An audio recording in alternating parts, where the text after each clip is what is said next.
Bonjour à toutes et tous, vous écoutez First Print, votre podcast comics préféré pour une nouvelle émission du format Super Friends. C'est dans ce podcast que l'on va à la rencontre des personnes qui font vivre la culture comics par leur travail.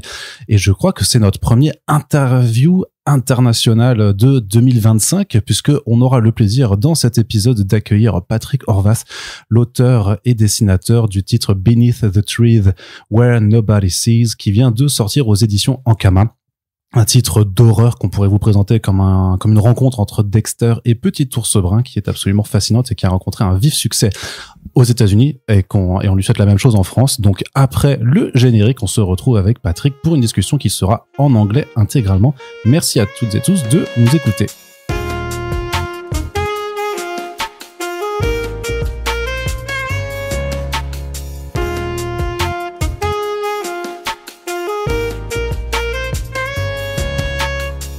So that was my short introduction in French. How did it sound to you? Oh, it sounded perfect. Yeah, it was quite good.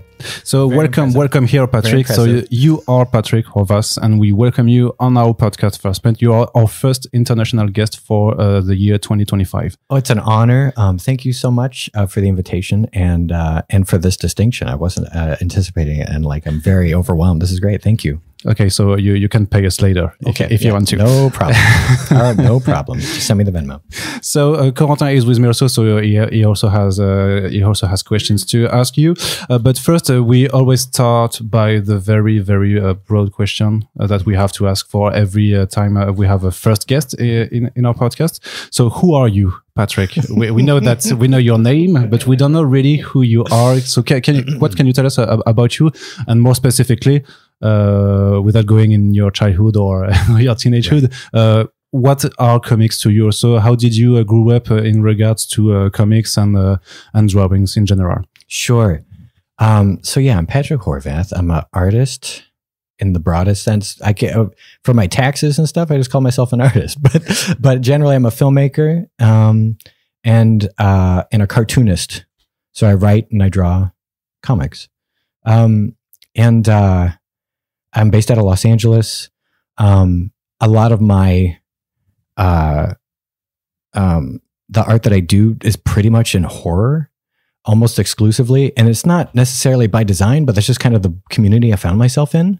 And it's the audience that I found most receptive to the work that I do. And so I've just continued to work in there. I would like to do other stuff. But yeah, for the foreseeable future, I'm working in horror. So why comics? When I ended up getting first into comics, I was a teenager. Image in the United States had just come out in the 90s, and we had the speculator boom, we called it. So people were, trying to collect comics and cash in on their exclusivity and stuff, which seemed kind of foolish, but the metallic foils and stuff like that. Yes. Yeah. And so I didn't really, understand or really enjoy any of that part of it necessarily, but there was just a big push in comics that I'd read some Marvel, some DC, but there were all of a sudden a lot more titles that showed up, and they were different. And I liked that. And they could be kind of, they felt like there weren't necessarily as many rules, and they could be kind of gnarly and interesting. And so those were the books that I first started collecting when I was 13 or 14. And then I collected for several years. And then by the time I was through high school, I'd stopped. And at that time realized that I would really like to make film, and went to university to study in film. I grew up in Burlington, Iowa, which is in the middle of the United States. And if you have no family that's already in the movie industry, it's very hard to just start making movies. So I felt like I had to just do nothing but think and eat and sleep movies. So I'd been drawing, since I was 4 or something like that. And then the last kind of class I had was in high school or something. So then I switched to just making film, and I pretty much didn't draw at all. And I did nothing but learn how to make movies. And then the university I had in Iowa was almost all theory with a little bit of production know-how. They showed you how to operate the machines and operate the cameras and stuff and the lights, how to edit. It was all film. This is all the 90s. So like it would all like moviola flatbeds and stuff like that. And then we would make a final film and show it. But it was like technically not impressive, but you had to have the story. You had to have a defense for why you made the decisions that you made. And so in regards to that, I felt like it created like a really good skill set for storytelling, you know? And so after that, I made my first short film in Chicago, and then, which almost nobody's seen, but actually it was like, is it available somewhere? No. Okay. So maybe it's that's actually, why nobody actually sees like, it. it's feature length, but it's like 70 minutes long. I bought 2 Bolexes off of eBay and like spent what little money I had on film, just enough to make 70 minutes worth of a movie. And then a really tiny crew. We made this thing, and then it was very educational for me, but like, it's not almost like 50 some people have maybe seen it. And that's like it. Anyway, what's that? It was horror. It was not horror. This is, yeah. And then I moved to Los Angeles. And then, and again, like I'm storyboarding and stuff, but like that's almost the only little drawing I'm doing. And it's not good. It's very rudimentary. But I moved to Los Angeles. I made 2 more movies independent. And then one of them I made with a partner. And then after that second film, I decided like I missed drawing. And so that's when I started drawing again, just to have a short way to still be creative and come up with something and make it and be done. And it didn't take a year like a movie or something like that. I could just do it. And then and I got back into watercoloring and just practicing, trying to get better.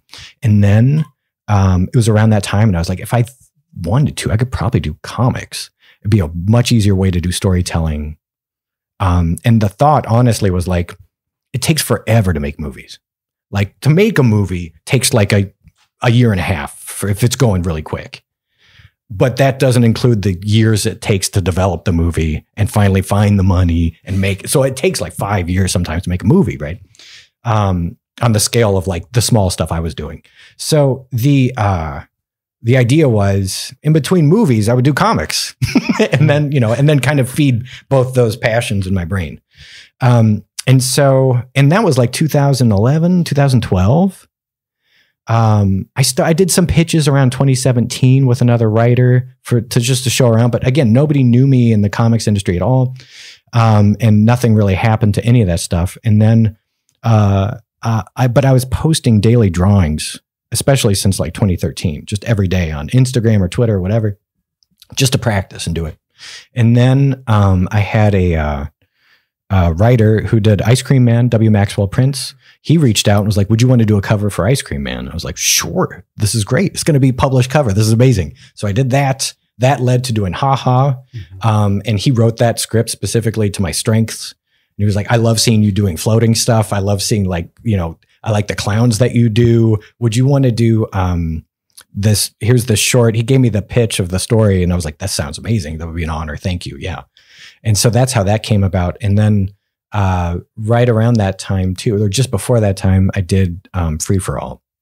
And that was just to do an example of what my comic book sequential art would look like and to write and just show an example. So that's why it's basically like a half-sized, you know, graphic novel or something. The portfolio graphic novel. Yeah. So then that's kind of where I was at when Beneath the Trees came around. And it was just an opportunity so basically, I'd written and directed a segment on this horror anthology called Southbound. And the distributors for that was this company called The Orchard. And they had a guy, Paul Davidson, who ended up at IDW as part of their film TV development. And when they were trying to develop TV films. And so then we tried to put together something for Top Shelf, which is their graphic novel section, and that didn't happen. But he also showed my art to Mark Doyle, who at the time was the director of editorial for the creator-owned stuff. And so, so then it became, a question of like, do you want to talk to Mark Doyle? It's like, sure, great. I had several pitches, and this was one of them. And then as soon as they saw the pitch, they were into it. And that's how it just kind of came together. I didn't anticipate it, but yeah, that's how it happened. But during all this time where you stopped drawing comics and you starting going to film school, etc., did you at all check what was happening on the comic book market? What were the evolutions? Because you're coming out at a time where horror seems to be back in so many ways, especially in the indie market. Did you at all like read any of the guys that were here during the 2010s and so on? No. I don't know. I'm not as familiar with the stuff from the 2010s. I got back into comics pretty heavily in like 2016. And then also I was filling in the gaps with a lot of creators, like indie creators like Charles Burns and Daniel Klaus and Chris Ware and like Jean Giraud, and like just reading around as much as I could to just see what was out, what there was. Because it was all like, I realized that was the stuff that spoke to me the strongest. And then, and nothing against like superhero comics, it just wasn't the thing I was interested in. But then upon reading, other independent artists, they would do work with DC or Marvel, and that would be the thing that would bring me to those books. You know what I mean? And then I would follow an artist back to them, or I'd follow an author back to them, and then I would read those. But it was, the educational part of it, of getting to know the market, probably started in like 2016. And in terms of horror, it was just luck, because that's just what I do. And here's the thing though, is like horror is just like evergreen. Horror is universal. I feel like horror speaks to an audience across the whole world very easily. And I think that it just happens to be where I found myself. I think I work in horror a lot because because of that universality, but then also, it's very fun. You can be experimental if you want to be. It's super flexible and forgiving. The audience is very forgiving, which is wonderful. And then you can also have I always think about Night of the Living Dead as just a great example of what horror can be. It's not overtly political, but like it's political, right? It's like, you cannot deny that it is a political movie, but Romero repeatedly was like, we didn't set out to do this. But at the same time, as I understand the story, they had their film and Martin Luther King was assassinated, and they understood like where their film sat in that context. You know what I mean? And I think that it's undeniable. And that to me is like such an interesting element too with horror. For whatever reason, like it feels like you can bring things that you want to say about whatever society and culture, and it's received strangely well. I thought I read on a previous interview from you that Free for All was pretty much a response to the way you felt surrounding the political and social changes in the United States. Definitely. So I'd like to thought on that, but also around Beneath the Trees, it seems maybe like there's a political subtext around communities and the rural America versus the urban America. Is that something you wanted to do, or is it really just something about violence and the brutality of making a cute little bear murdering people? It was so for the first part, Free for All most definitely was a response to where it felt like America was in 2016, or even the world at the time. And a lot of it, I still feel this way. It's even more. And again, it's funny because I keep saying like horror is sort of evergreen, and also like, wealth disparity is also evergreen and has been since time immemorial, since there was anything to have. So, but out of the frustrations, I was like, what if here's a very satirical solution to income inequality, right? With Beneath the Trees, I did that juxtaposition of rural versus the city to do a couple of things. One, I very much wanted to have the horror of the story contrast as much as possible. And to do that, I wanted to have a very like idyllic community that was sort of almost naive about the outside world. And so I don't know if you're familiar with the children's book author Richard Scarry. but he has these anthropomorphic, series of books about this tiny town called Busy Town. And they're all very cute, and everybody has their little job. And it's like, there's the librarian, and there's like, the police officer, and here's the mail delivery person. You know what I mean? And I was like, what if you took like this weird anthropomorphic utopia and then you had a serial killer in it? And then the more I thought about it, I was like, what if you had two and the other one was giving the first one a problem, that they had to deal with. So that having that horror play out felt like such a, almost like blasphemous thing to do to like these children book communities. Right. But it also would be in such stark relief to it that I felt like the impact would be the strongest. So that's why I chose that kind of setting for it. But then I wanted to have that, with the character Samantha in the book, she's very practical. And so her solution to doing what she wants to do is to do it. You obviously can't do it in the small community. You have to do it in the city. And then the more I kind of thought about it, I was like, well, it'd be interesting if this was like set in the 80s. And this was like basically like a New York of like the 1980s, but I called it Centerville. And then wouldn't that be interesting to have, like they obviously have horrible things happen every day. And to have a person go missing is nothing special. Right. And then it kind of felt like that contrast wasn't like completely foreign to like how I grew up. Horrible stuff happened in the town I grew up in, but like not like big city horrible stuff. Right. Like when I lived in Chicago in like the early 2000s, there was, I found out in my neighborhood, there was a woman who was a judge, and then somebody who she had convicted ended up hiring someone to murder her and didn't murder her, but ended up murdering her family in this horrible event. Anyway.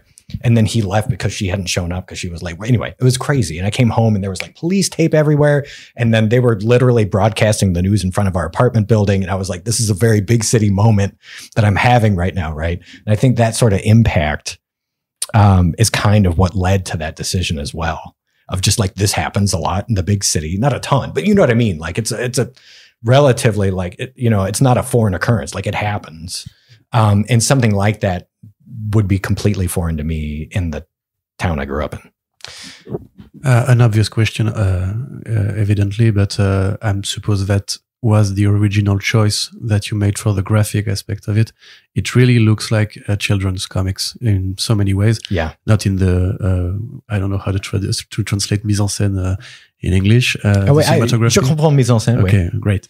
But I mean, the graphics and the watercolor aspect of it contrasted to that degree of violence, because it's just not a horror comics. It's a really violent comic. Yeah. With really graphic scenes. Mm-hmm. So how did you balance this choice of the kids feeling versus the really adult horror feeling? It wasn't, a lot of it was intuitive.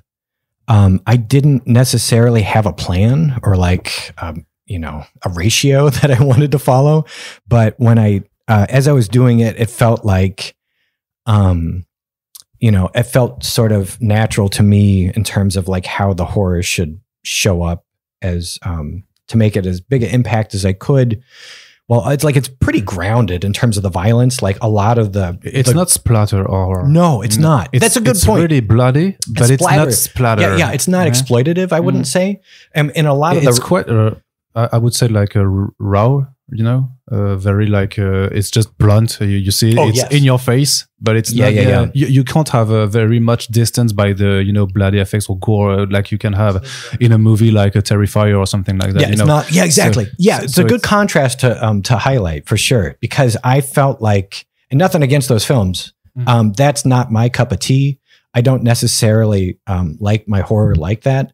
But with this specifically too, I wanted the violence to be almost like real world violence in this idyllic, almost children's book setting. And so like a lot of the gore is fairly human anatomical. And so I did a fair amount of reference just to make sure that the organs were where they were supposed to be, or the head was like kind of what a human brain would look like and things like that if you were to dissect it and whatever. So like, but a lot of I don't know if you're familiar with the body. You actually killed somebody to see. Yeah, I don't know. Yeah, I don't know like how incriminating this would be, but yeah, no. Or just send it to the police. I did not. Yeah, I did not murder anyone, but I did look at the Body Worlds exhibit if you are familiar, and that has a ton of reference that you can look at. But I wanted it very much to be. I wanted it to be upsetting. And then I also found like, I didn't necessarily intend to do it this way when I first made it, but all of that gore is sort of done in a revelatory way, like tableau. Like you see the presentation of it, right? And I don't have a lot of the actual violence in the moment. Or if I do, some of it's kind of like on the peripheral. But but yeah, very much wanted to see like the reveal of what it was after the fact. And there was something about that, I feel like, that also goes to the point of like, this isn't like splatter gore so much as like, this is like, I feel like Red Room is like another like example like that. But which again is great. That's great. It's nothing against that book. It's just like with this, I very much wanted it to be that sort of like cold grounded type of violence. And I wanted to know that is the choice of having these anthropomorphic animals, and especially for Samantha, was also a way to sweeten maybe the action, because when we see what Samantha is doing, it's not like a Dexter. Dexter is killing bad people, right? But she's killing random people, I think it would be very, very difficult to empathize or to have some kind of feelings towards an actual human being doing this. Sure. But we can with a cute little furry teddy bear. Yeah, very good point. And that was part of it. It was also like to me, like Samantha, just as a character, it was interesting to have the challenge of basically, having our main character be this cold-blooded serial killer who has like, again, like there's zero empathy for her. I very much wanted to make that distinction between Dexter, which again, like I know about Dexter. I know enough that I know that he kills only bad people. And that I wanted the violence in this to be problematic in the sense that it's not righteous. Like, I don't think like I have a problem with righteous violence and stuff. Like, I think it should be problematic. It's like particularly in the way that you have like a Sam Peckinpah, like Straw Dogs or something, where it's like very like, this is feels so wrong, and I wanted it to also kind of feel like that if you were empathizing with Samantha, like by the end of it too, you kind of feel like you should understand that you can't, like, you know what I mean? Like she doesn't have any capacity for love or emotion in that sense. So it's like, she's honestly just like a monster, who arguably should have, like, maybe Nigel should have been the one to like stop the monster, right? Because he's like, sure, he's killed some people, but like she's killed like dozens and dozens. So like she's the bigger problem. But then to have that as the challenge, it felt like, one, keep the story really close to her, and then two, by having the cute setting of these animals and having her being a very cute teddy bear like thing, that would work really well. But then I also did love the idea of bears are terrifying to me. So like, and we can get into like the actual bear versus Samantha bear, but like but yeah, just the idea of like, we see them culturally as like very cuddly and cute, and then also they're incredibly ferocious. That's also served the point. In the book, she actually comes across real bears, which is actually strange because in anthropomorphic animal human being worlds, we don't exactly see the fauna as depicted as like the equivalent of the heroes. What was the point of that? Is it to confront like the brutal nature of humanity or origins as violent creatures, or what did you want to make with this interaction between her and the bears? Sure. So it stemmed again out of that Richard Scarry inspiration. So in his books in Busy Town, like he has anthropomorphic animals, but they have pets. And then they also, like, there's one in particular that I've mentioned a bunch, but it's like I think it's called What Do People Do All Day? And it's just about all the, people and their jobs, right? But on the cover, it has like several shops, and one of them has a butcher shop. and it's like a pig that works at the butcher shop, and there's like sausage links in the window, and it was just like, who, what are they eating? Like, what does that mean? You know? And so I was very inspired by that, and I was like, well, we definitely need a butcher shop in the book. And then the more I started exploring it, I was like, well, what if we just had other animals? And then when I was like, okay, how about nobody knows what Samantha's doing except the animal? You know what I mean? So the animal's nature sort of sees our true selves, and then to have that connection, like not explicitly, but you know what I mean? Like an intuitive understanding that like our true nature, like nature would see our true nature, right? Yeah. And so that's why I wanted to have that encounter with the bear. And then also I wanted to have that, the contrast of like her doing a very unnatural thing in the woods, and then to have a bear who obviously murders things all the time to eat, indiscriminately. You know what I mean? Nature is cold-blooded. But then to have this bear in its natural habitat come upon Samantha just felt like such a wonderful scene that I had to have it. And then to sort of, not for her, but like for the reader, start to try and peel back the layers of like what it is that drives Samantha to do what she does. Has she ever thought about it, why she does what she does? You know what I mean? And then that's why I kind of had that come to a confrontation back in the cave and then the woods, where she comes upon the bears again and the bear fight and stuff. And that it, it's all those things, but I also don't want to be explicit in terms of like what it means. Like you all have to figure that out. I wanted to just kind of set that table for you to eat at. And there's also a very strange feeling when you finish reading the book, because during the whole story you root for Samantha, sure. and still you want her to come across the other killer and stop him, but basically in the end it's so she can continue doing horrible stuff. Yes. How do you explain that we can root for someone that is so horrible? But it's a more general thing, because we are, as human beings, have something for serial killers. There's a ton of TV shows and murder documentaries, and we know that we have something maybe very dark in us that make us root for serial killers. And is this something that you also wanted to, I don't know, exploit maybe in that book? So there's several parts to this. The first part is that I think, yes, there's definitely something very compelling about true crime. I think that there's like a lot of the audience that is watching it or reading it to sort of see how it happened, and to also have that like sense of self-preservation where you're like, if I understand how this happened, it won't happen to me. And there's also just the morbid curiosity of how far people can go. For research, I read a lot of books just about like serial killers over time and everything, that like a catalog of serial killers and the horrible things they've done. It was very demoralizing. I don't recommend it. I was very depressed for a couple months after doing all that. But I think that it's one of those things that like, it's necessary, I think, to sort of understand that part of it. But the second thing I'll say about it is that, I think, with Samantha, her approach to everything is very utilitarian. And there's something really satisfying about having an approach that's utilitarian and efficient. And so like, it's again, morbid because of the setting. But I feel like to have someone navigate a problem practically, or just go about something practically, is like sort of compelling in its own way.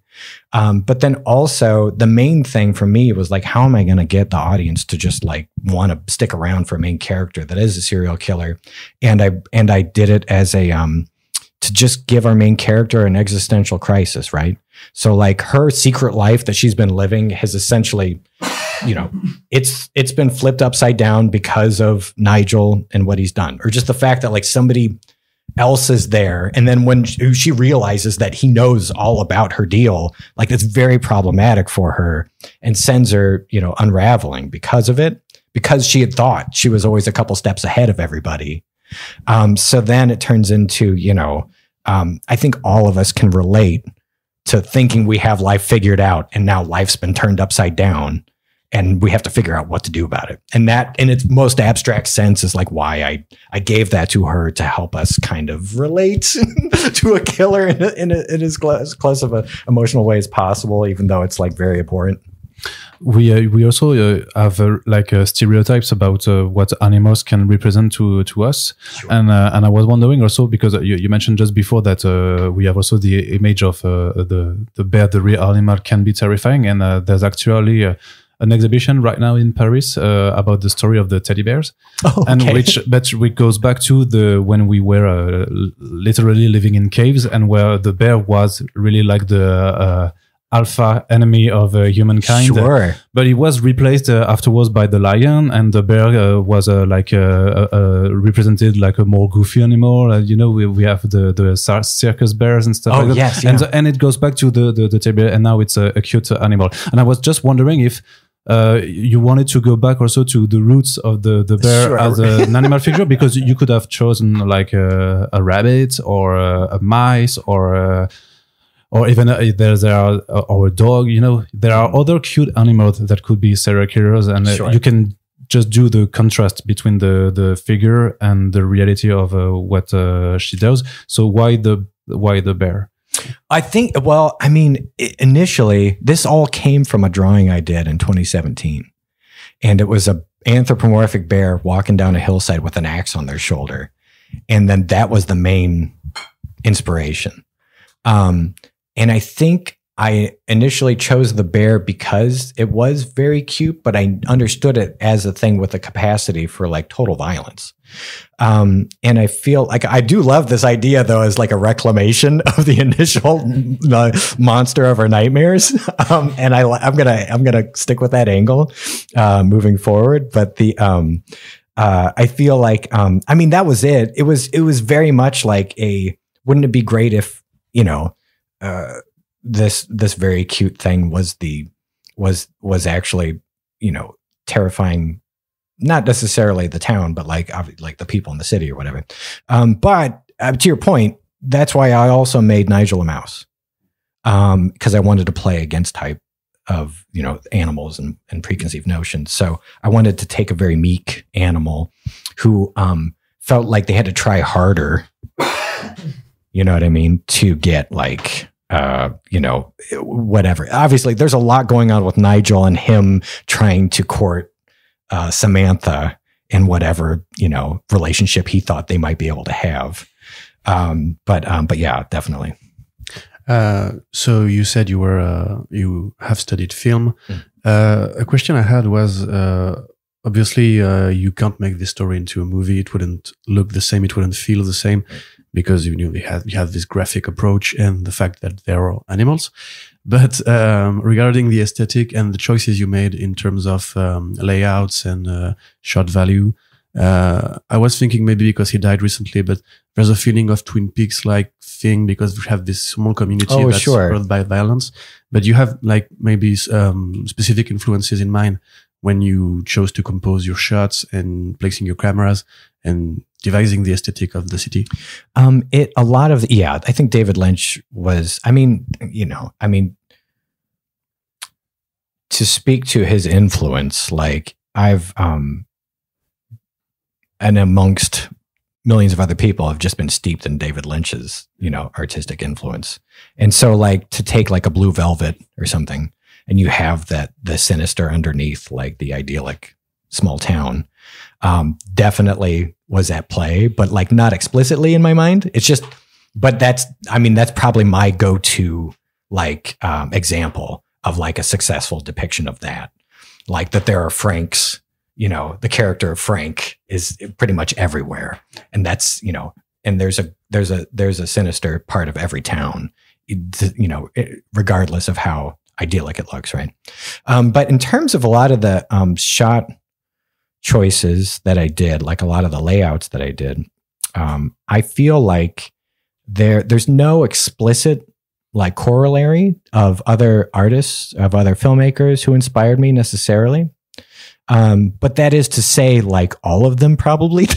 Like I'm like a huge fan of film, And so it would be irresponsible to say that like all of that stuff was not in my head. And like the problem is that it's so in my brain that I can't pull out exactly like what specifically this was as an example.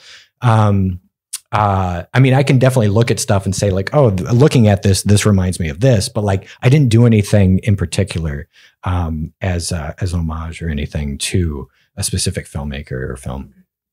It really sounds like what is your favorite David Lynch movie? Yes. Yeah. Speaking of the story structure, we kind of know quite rapidly who is the secret serial killer, and we go really forward because it's only 6 issues or so. But like from the mystery to the confrontation of Samantha and Nigel.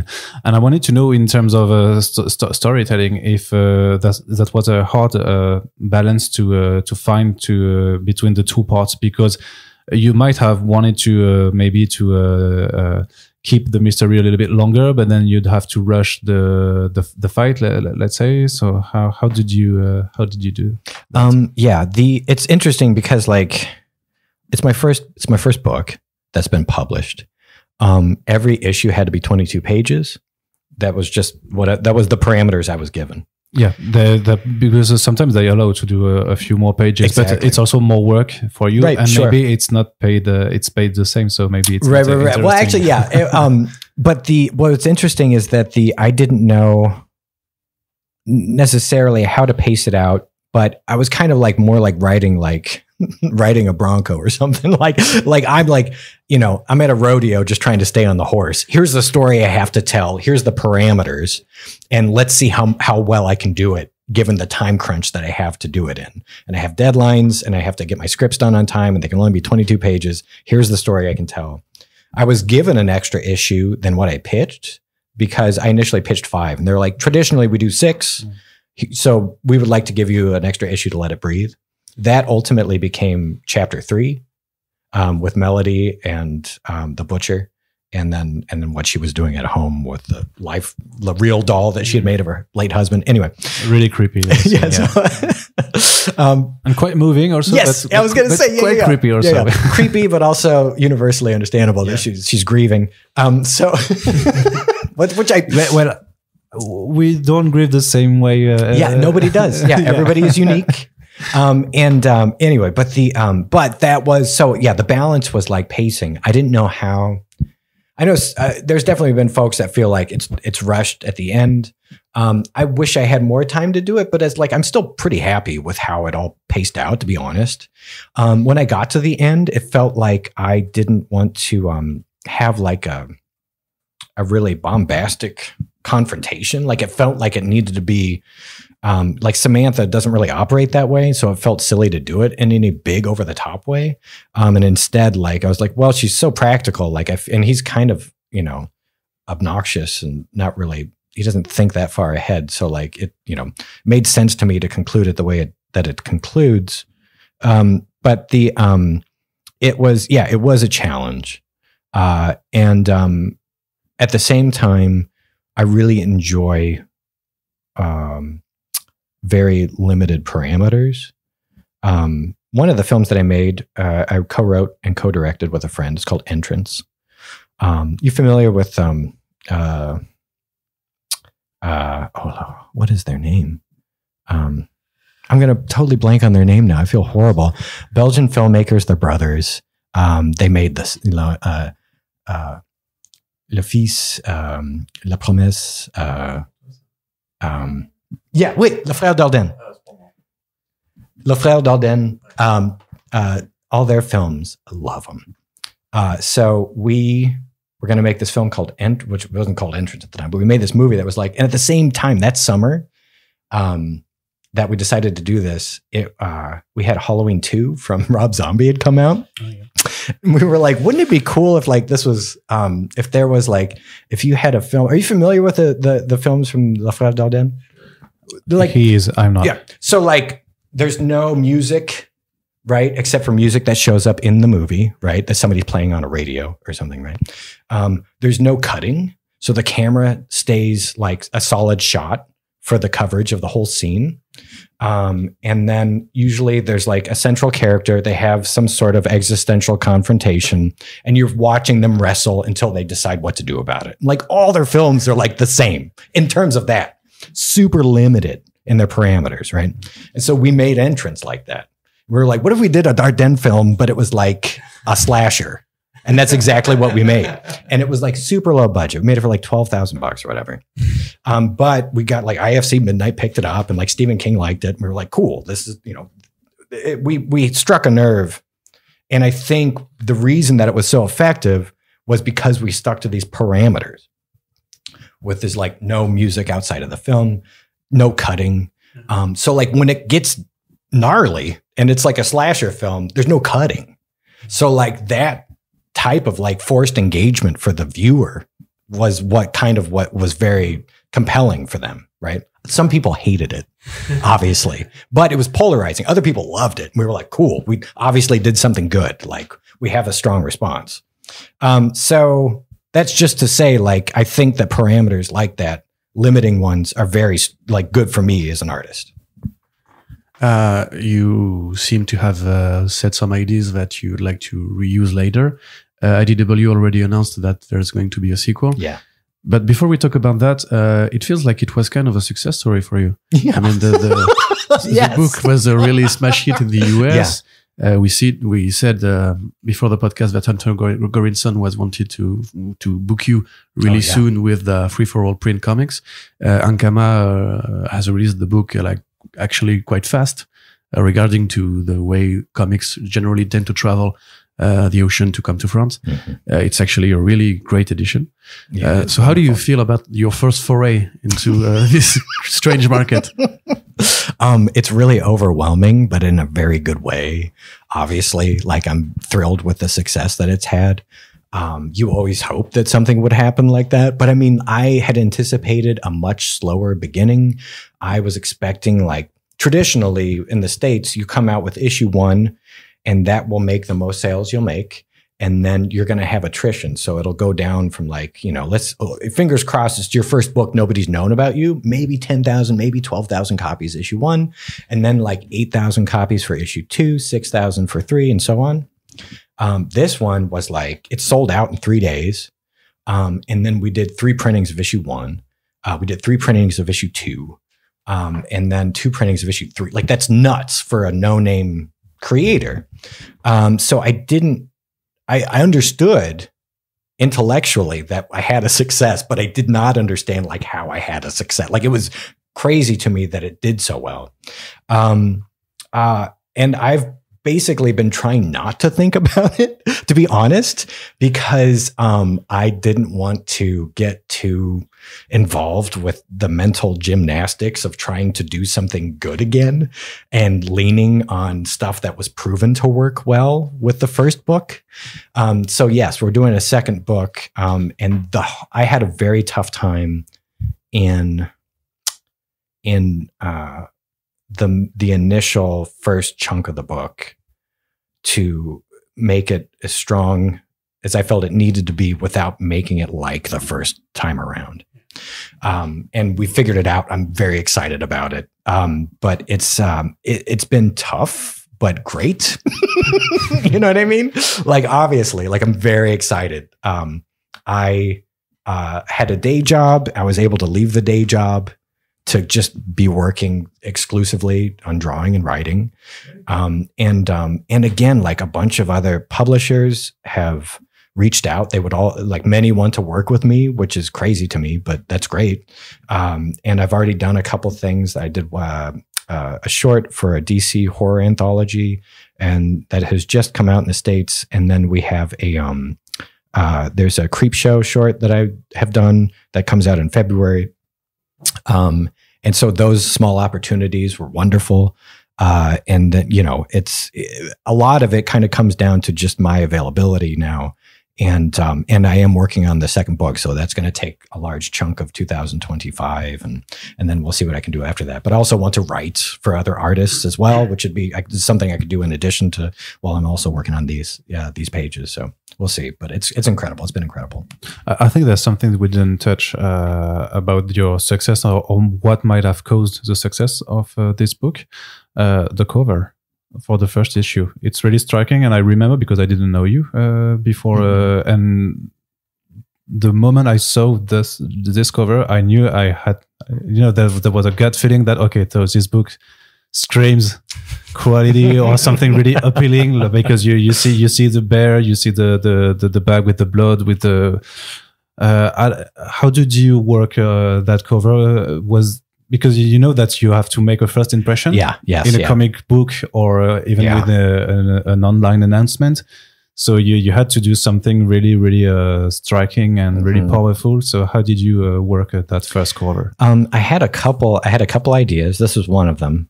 This is my first idea that I had. Obviously, like, it's very just literal. Like, she's beneath the trees. We're looking down and seeing her, right? And then we see like what she's dragging a bloody sack through the grass in this little clearing. Obviously up to no good. And I very much like, she honestly would never do this, right? Like in the book, like she would not actually be dragging a bloody sack. She's way more careful about how she does it, right? But I was like, we need to do something that's very evocative and needs to be iconic in a way. So it has to be like we don't see her face, but we understand that she's a bear. It had to be mysterious, but also very compelling in terms of like, the sort of violence that, we had to understand that there was going to be violence in the book, but it still had the sort of trappings of a children's book illustration. And so that was kind of like what was going through my head as I was kind of putting it all together. And I had several other ideas. Like, it's always smart to come to the table with several ideas. And then I leaned on my editor to see which kind of felt the best. Maggie Howell is my editor at IDW for this. She did a tremendous job. And then I also had assistant editing from Jake Williams, who's also, he's editing with me right now in the second book. I'd never had an editor before, and it's awesome. Like, I understand some people don't enjoy their work with editors, but like, I had a wonderful relationship with mine. I felt like I got really lucky because like the team understood exactly the tone that I was trying to get with this. And I remember, like, I gave them the full outline of all the story beats of the whole book, just so they understood like how dark I wanted to go with it, and everything. And from the very beginning, they were on board with all of it. So that kind of like all, was just a really good environment for, leading to like, they understood why I chose this as my first idea for the cover. They understood kind of what I was going for, and we all saw eye to eye. Like they really understood it and liked it. Well, I had a question about that, but you answered it already. Because I was thinking about Mike Perkins, who was an artist for the series Swamp Thing with Ramvi, who said he had some issues on covers because DC Comics isn't as open-minded as IDW, obviously. But you said you had horror projects for DC, for Creepshow, which is Image Comics, Skybound. Do you want to be the horror guy? I mean, you said in the beginning of the podcast that you wanted to do something else, but apart from your first film, I think you only did almost exclusively horror. And it's funny because I found myself in that genre mainly because of easy access. So like it's, I think I mentioned this, but like horror audiences are very forgiving. Yeah. So you can have like low budget films that are horror, like we did with Entrance, and still get like, you can get it out there in the world. You can get into film festivals like Southbound. We premiered Southbound at TIFF, which is a very large, film festival in Toronto. And it, lots of large films debut at TIFF, and then our tiny $200,000 movie also like debuted at TIFF. And it's, I think because of that, it's all those things I said, like the audience is very forgiving. If you can execute the idea well enough, like it's going to land super well. You can be experimental in the way you execute it, which is great. And it allows for just a lot of room to do whatever you want to do within. So like, all those things kind of kept leading me towards horror. And then I continued to see success and a really warm reception from the audience that loves horror. So like, I guess I'll just remain in horror for as long as I need to. But it's like, it's funny because like as a film lover, like I'm also, well, again, like you know, we were just talking about David Lynch. I'm also a huge Ingmar Bergman fan, which I'm pretty sure David Lynch was as well, even though he wasn't like super explicit about it. It's undeniable that he loved Bergman, right? And then Bergman's funny because like his stuff's like horror to me. You watch like Hour of the Wolf or something like that, and you're like, obviously this is like a horror film.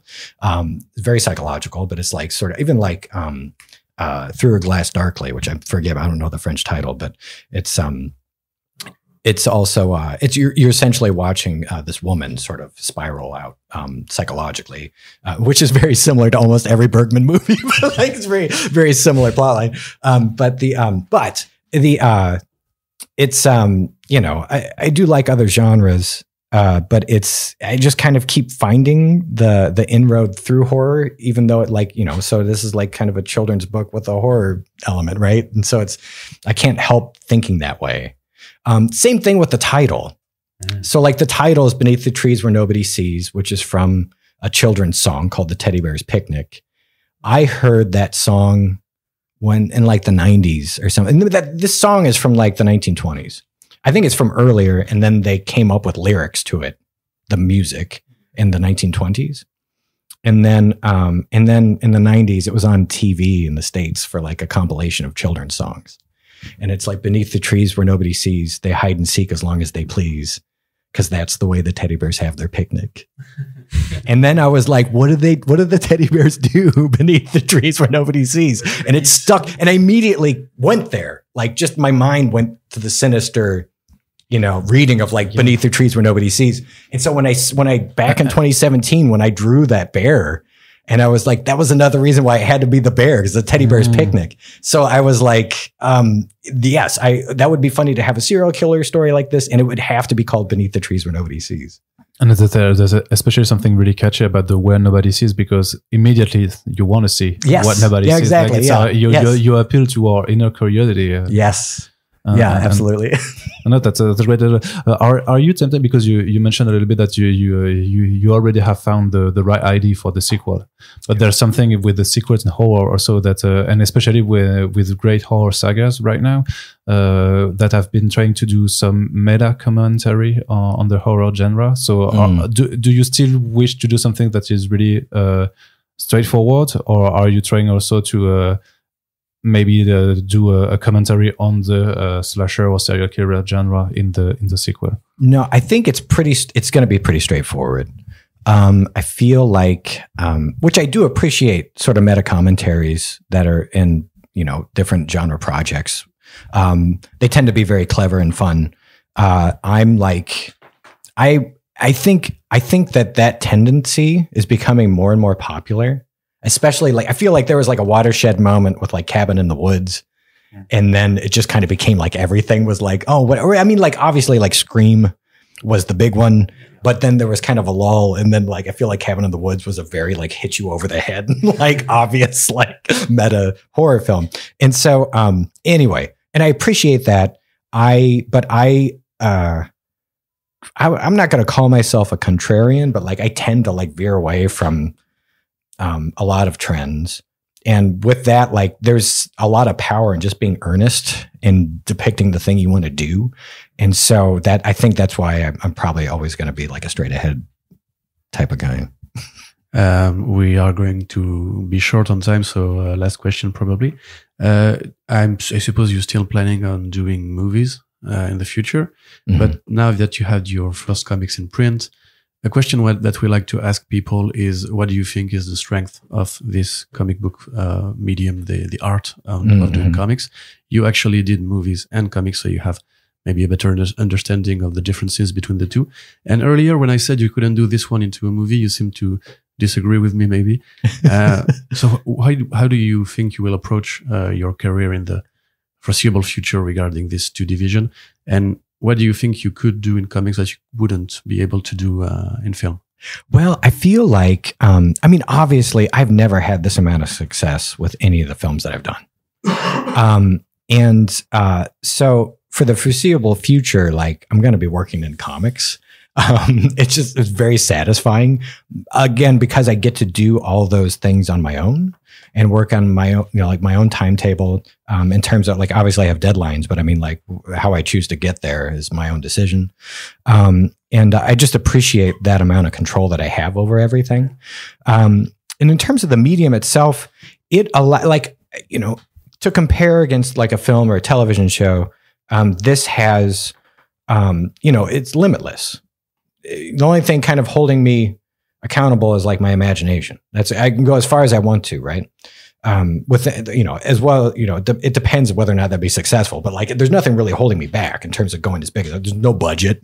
I can kind of make it as big or as small as I need to. And then in terms of, comics itself, there's something that speaks to, like, ultimately, like, this is true with all art, but it feels like there's something really interesting with comics in particular and the reader, and that the reader completes the actions between panels, right? The gutters are the magic of comics. And that is so unique and wonderful that I feel like it very much requires a reader to complete the magic. You know what I mean? So that element combined with different modes of depicting action or psychology and things like that is very unique to comics. Like, my favorite thing I've done in this to that regard is the sort of strange, I guess I would call it a dream sequence that happens in the fourth chapter, where she finds the paint bucket that shouldn't be in the shop. That was one of the ones that she'd buried, and then ends up kind of almost like in this daze going outside and finds herself in the parade again, but they're all there to sort of cheer her on for murdering like this duck. Right. And then I had this moment with the layout where I very much wanted to show her going forward with like slitting this duck's throat, but I didn't, in terms of the panel count and everything, like I didn't quite have the real estate on the page to do everything I wanted. And then I had the idea of like, what if the gutter between the panels is actually like the slice in the throat, and we understand that as an action? And that's like, you cannot do that in film. Like, that's very unique to just the medium of comics. And it's, but it adds like a ton to the page. And all of a sudden I was like, this is incredible. Like, I love this. Like, something like very unique to the medium that is, it's very special. It's again, one of the reasons why, like, I don't know, you can be very creative in it still. There's no rules. I mean, there's obviously like, accepted normal things that you do with a comic and how to read it. And ultimately you want it to be readable, but you can still experiment like quite a bit. And then, yeah, in terms of like film, I still want to do film. I'm very much curious to do an animated feature. To be honest, I could see this being animated, is what I would say. That was my only point. This could be, I honestly thought it would be great as a stop motion animation that had a lot of the tactile qualities to it still. Like, it felt like it needed to be, it needed to feel fuzzy and cozy,